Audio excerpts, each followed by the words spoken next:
Va ora in onda, lo sapevate che il giusto equilibrio tra mente e corpo conducono Alessandra Rovida e Manuel Muttarini. Per le vostre richieste e per le vostre domande scrivete a ilmondodeisemplicimail@gmail.com. Come promesso, oggi andiamo a parlare delle spazzolature a secco della pelle. Il corpo elimina prodotti di scarto mediante la pelle e affinché la sua efficacia sia massima, la pelle deve poter svolgere senza ostacoli la sua funzione eliminatoria. Gli abiti sintetici e attillati, oppure gli antitraspiranti, questi influiscono negativamente su questa capacità. Oltre a evitare questi materiali, possiamo stimolare la pelle a lavorare meglio con alcune semplici tecniche, tra cui le spazzolature a secco, che vanno a fare un effetto importante stimolando nel contempo sia la linfa che il sangue. Le spazzolature lasciano inoltre una piacevole sensazione, lasciano un bel colorito e con il tempo la pelle acquisterà un aspetto giovane e un effetto di seta. Ma che tipi di disturbi si possono trattare con quello che è il concetto della spazzolatura? Le spazzolature a secco possono essere impiegate laddove può sussistere un anello cutaneo, a prescindere dall'esistenza o meno di un problema cutaneo, cioè sono d'aiuto per l'eliminazione e riducono lo stress sui reni e rientrano in un generale programma di disintossicazione. Quindi miglioreranno le condizioni cutanee perché restituiscono a una pelle spenta il luminoso aspetto della salute. Quindi potete eseguire una spazzolatura anche dove è presente un'infiammazione, purché abbiate cura di non spazzolare su pelle screpolata oppure che magari è eccessivamente infiammata. Quindi come si fa a spazzolare quello che è il concetto della pelle? Lo andiamo a vedere subito. Ecco, adesso vediamo come spazzolare la pelle. Cosa occorre? Allora, una spazzola in setola naturali, o un piccolo asciugamano di cotone o un panno di spugna. Le spazzole in setole naturali sono reperibili nelle erboristerie, ma se la vostra pelle è particolarmente sensibile potete usare un asciugamano. Spazzolate delicatamente l'intera superficie cutanea una volta al giorno, preferibilmente prima della doccia o del bagno. Eseguite piccoli movimenti circolari dalle estremità fino al cuore. Quindi cominciate dai piedi e risalite lungo le gambe fino alle natiche. Spazzolate le braccia partendo dalle mani e arrivando alle spalle. Spazzolate quindi la gabbia toracica dall'esterno verso il centro e attorno anche ai seni. Poi raggiungete l'addome, eseguite circa 5 ampi movimenti circolari in senso orario attorno all'ombelico. Concludete spazzolando delicatamente il viso, quindi cominciate con la fronte, quindi scendete ai lati, oltre gli orecchi, sugli zigomi, spazzolate verso l'esterno e scendete fino ai lati del collo. Fate lo stesso sul labbro superiore e sul mento, dal centro verso l'esterno e scendendo al collo. Concludete spazzolando il collo dall'alto al basso per seguire il flusso del drenaggio linfatico. Per la schiena, se desiderate, utilizzate una spazzola in setole naturali con il manico lungo e spazzolate partendo dalle spalle e scendendo fino a dove riuscite ad arrivare. Una delle cose importanti da precisare è il consumo di acqua. Spesso viene chiesto quant'acqua una persona debba bere al giorno. Allora, non esiste una quantità standard. I famosi 2 litri d'acqua al giorno sono troppo tanti per altre persone e per altri invece no, cioè è un numero generico, è un indicatore standard che purtroppo ha preso la moda in questi anni e non va bene. Possiamo dire quindi che il corpo ha la necessità di bere una quantità d'acqua tale da far sì che noi non andiamo a disidratarci. La disidratazione è molto pericolosa.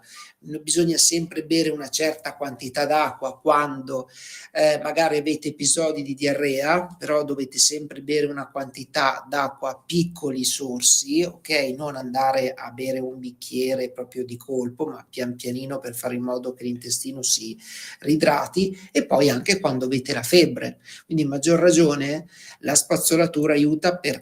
Perché potreste dirmi, ma perché abbiamo sentito che la spazzolatura va a aiutare i reni? Perché noi sapete benissimo che la pelle è comunque è un organo anche lui che serve a espellere le tossine, le può buttare fuori tramite il sudore, ma anche tramite naturalmente la sua respirazione normale. Quindi, se noi abbiamo un sistema di scarico, di filtraggio migliore, i reni vanno a essere meno sovraccarichi di lavoro. Per fare in modo che i reni siano meno sovraccarichi di lavoro, occorre bere.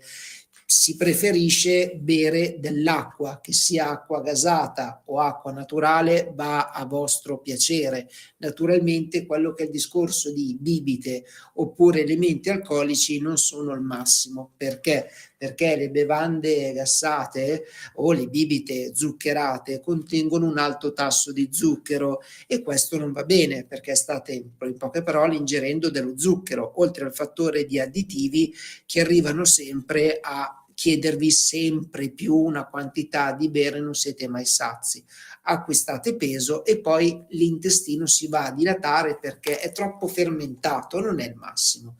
Comunque, questo è importante come concetto di partenza. Una buona spazzolatura, l'ideale, soprattutto al mattino appena svegli, che serve bene andare a riattivare bene quello che è il discorso cellulare, il risveglio cellulare che comunque vedremo. Questo è un ottimo inizio perché nelle prossime puntate andremo a toccare un tema che è importante e diciamo che nella nostra regione non è molto conosciuto, è più conosciuto nelle regioni verso la parte di Trento dove noi abbiamo fatto le nostre scuole, che l'idroterapia e anche quello il concetto dei Sebastian Kneipp è molto importante, è la cura della persona tramite l'utilizzo di quelli che possono essere acque, semicupi, poi andremo a vedere tutto quello che era. E ancora collegato al discorso dell'idroterapia ci sarà anche il discorso di quello che potrebbe poi essere successivamente la pulizia dei reni, che è la vera e propria depurazione principale, senza nulla togliere a quella che verrà dopo, la pulizia del fegato. Quindi cercate di seguirci in quelle che saranno le nostre puntate, perché sarà proprio un susseguirsi di consigli molto utili, soprattutto adesso che abbiamo questi momenti in cui c'è un po' magari di cambiamento climatico e il corpo potrebbe prendere appunto la miccia, come abbiamo detto, di un agente esterno per potersi depurare. Aggiungiamo al nostro discorso precedente l'introduzione dell'idroterapia. L'acqua può essere usata per stimolare la circolazione e anche a favorire la funzione eliminatoria della pelle, come pure naturalmente quella degli organi interni. Si tratta di una potente tecnica da aggiungere a qualunque programma di salute. Per dei risultati ottimali, ricorrete quotidianamente all'idroterapia. Potete dirigere il getto d'acqua su determinati organi oppure su determinate aree del corpo che richiedono attenzione. Vi faccio un esempio. Poniamo che avete un'articolazione dolorante oppure un fegato o un rene congestionati, stando a quanto abbiamo detto, necessitano di essere puliti. Basta stimolare semplicemente la circolazione in queste zone e dirigerà verso di esse l'energia guaritrice del corpo. Cioè l'idroterapia comprende anche saune e anche bagni di vapore, seguiti da immersioni fredde. Alcuni bagni termali mettono appunto a disposizione dei tubi da usare per dirigere i getti d'acqua ad alta pressione su punti specifici del corpo. Una piccola precisazione, ma doverosa: ricordatevi che quando si parla di getti d'acqua in idroterapia non necessariamente dovete avere il getto d'acqua delle fonti termali, si intende semplicemente la classica doccetta che abbiamo ognuno di noi all'interno della nostra doccia. Importante l'utilizzo di questa perché l'energia dell'acqua aiuta ad andare a decongestionare quelli che possono essere degli organi un attimino sovraccarichi, oppure andare ad aiutare delle articolazioni particolarmente dolenti. Disturbi da trattare. L'idroterapia può essere utilizzata come parte integrante di un generale programma di disintossicazione, come già abbiamo detto. Inoltre si rivela assai utile nel trattamento di qualunque problema localizzato dalla congestione epatica e all'artrite. È di particolare aiuto in caso di infiammazione cronica. Le articolazioni artritiche traggono beneficio non solo da una maggior circolazione, ma anche da una riduzione del dolore locale. È possibile dirigere il getto su punti specifici, cioè reni, fegato e altri organi interni inclusi, per stimolare la circolazione in tale zone. Ci sono delle controindicazioni, quindi non si dovrebbe usare acqua bollente sulle articolazioni ipermobili e ghiacciata su quelle reumatiche. In presenza di tali problemi, impiegate acqua moderatamente calda, fredda. Queste condizioni miglioreranno con il tempo e avendo costanza si svilupperà l'abitudine. Allora, adesso vi spiego come eseguire l'idroterapia. Dopo aver spazzolato la pelle, entrate in doccia o in vasca, quindi la spazzolatura che già avevamo detto, quella a secco, segue poi appunto questo dell'idroterapia. Quindi poi dirigete l'acqua, quanto più calda riuscite a tollerare, su tutto il corpo, per un periodo dai 30 secondi a 1 minuto. Fate lo stesso con l'acqua più fredda che potete sopportare per il medesimo periodo di tempo. Poi eseguite la procedura alcune volte facendo durare ogni sessione da 30 secondi sempre a 1 minuto. Se iniziate con temperature moderate, vi sarà più facile raggiungere velocemente temperature più elevate o più fredde. Se potete, concludete con l'acqua fredda, ma se soffrite di disturbi artritici o reumatici, è preferibile concludere con l'acqua calda.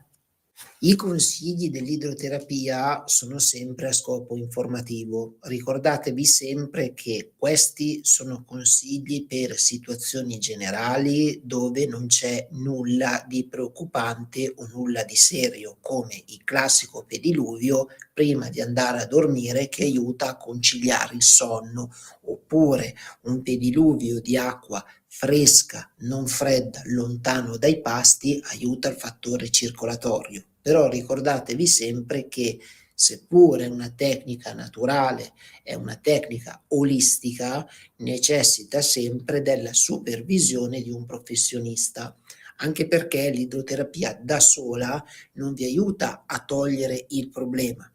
L'idroterapia è abbinata sempre ad un altro fattore, quindi nel nostro caso noi l'idroterapia la abbiniamo sempre alla riflessologia plantare perché l'idroterapia va a disinfiammare, la riflessologia permette proprio di espellere quelle che sono le tossine, perché è importante ricordare sempre che in tutti i trattamenti naturopatici per poter star bene occorre avere la reazione.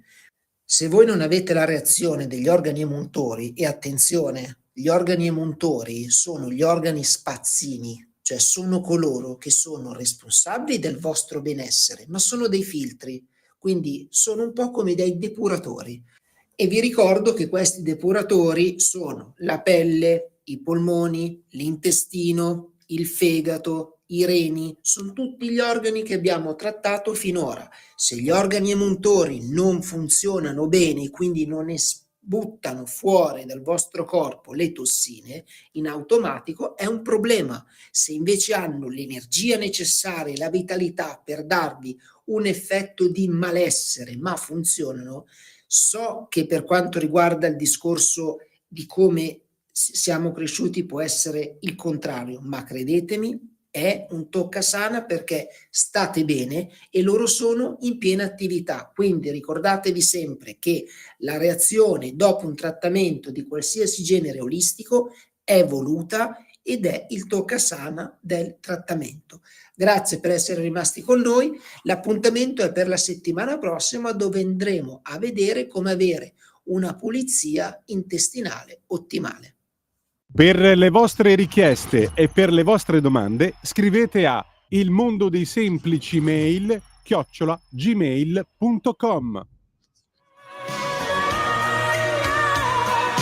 Avete ascoltato? Lo sapevate che?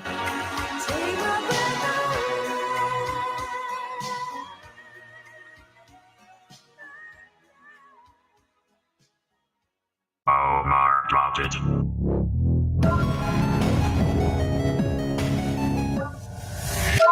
Bentrovati cari amici, oggi cerchiamo di fare un piccolo riassunto per gli amici ascoltatori nuovi che si sono addentrati per la prima volta nella nostra rubrica. Allora, qui andiamo a parlare di tutto ciò che riguarda le truffe in tutte le loro forme, in maniera particolare quelle del web. Perché vedete, viviamo in un'epoca in cui la nostra vita è sempre più digitale. Paghiamo bollette, facciamo acquisti, ci informiamo, lavoriamo e socializziamo naturalmente online. Internet ha reso tutto più semplice e immediato, ma come ogni grande opportunità nasconde naturalmente anche dei grandi rischi. E uno dei più insidiosi è quello appunto delle truffe online. Pensate che le truffe sul web non sono più semplici scherzi o piccoli imbrogli. Oggi rappresentano un fenomeno mondiale che muove miliardi di euro ogni anno, colpendo persone di tutte le età e livelli di conoscenza informatica. E la cosa più inquietante è che chiunque può diventare una vittima, anche chi pensa di essere troppo furbo per cascarci. Ma che cos'è una truffa online e come avviene? Beh, una truffa online è un inganno compiuto attraverso internet, con lo scopo di ottenere denaro, dati personali o informazioni sensibili. Può assumere molte forme: messaggi fasulli, finte email bancarie, siti clonati e profili social falsi, e ancora annunci di vendite inesistenti o persino sedicenti investimenti miracolosi che promettono i classici guadagni facili. Quindi dietro ogni truffa, però, c'è un unico obiettivo: sfruttare la fiducia, la distrazione oppure la paura della vittima. Le truffe più comuni in questi mesi le abbiamo viste, ma se siete ascoltatori nuovi è importante che li conoscete bene e soprattutto anche una piccola rinfrescata per coloro che già li conoscono. È sempre importante. Il primo tra tutti sono i phishing. È la più classica: si riceve un'email o un SMS, apparentemente da una banca, da Amazon, dalle poste o da un corriere, e il messaggio chiede di cliccare su un link per verificare un pagamento o aggiornare i dati. In realtà il link vi porterà su un sito falso identico all'originale, dove i vostri dati vengono rubati. Poi troviamo le truffe sui social network: finti profili che chiedono amicizia, fingono relazioni sentimentali o propongono offerte di lavoro fasulle. In breve tempo cercano di ottenere denaro o informazioni personali.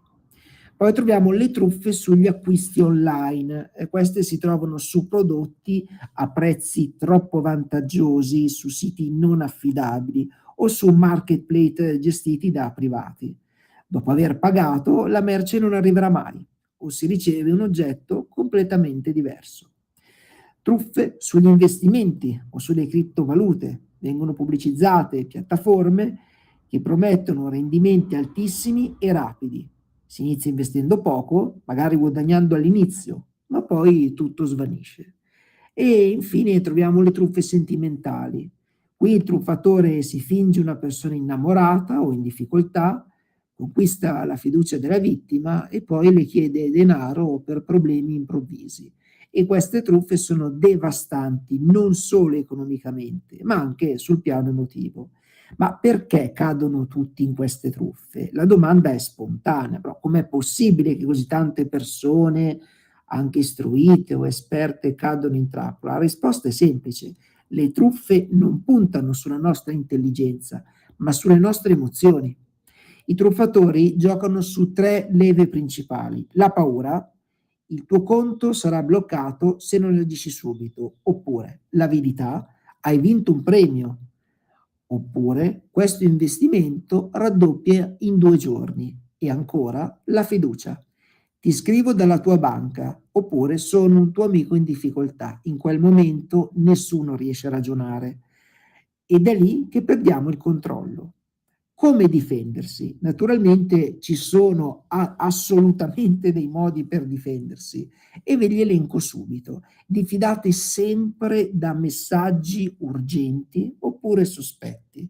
Come ripetiamo sempre, nessuna banca o ente pubblico chiede dati personali via email oppure via SMS. Controllate l'indirizzo sempre del sito. Vedete, i siti ufficiali hanno indirizzi che iniziano con https e non contengono né errori né lettere strane. Non cliccate su link oppure allegati sospetti. Meglio digitare direttamente l'indirizzo nel browser, sempre.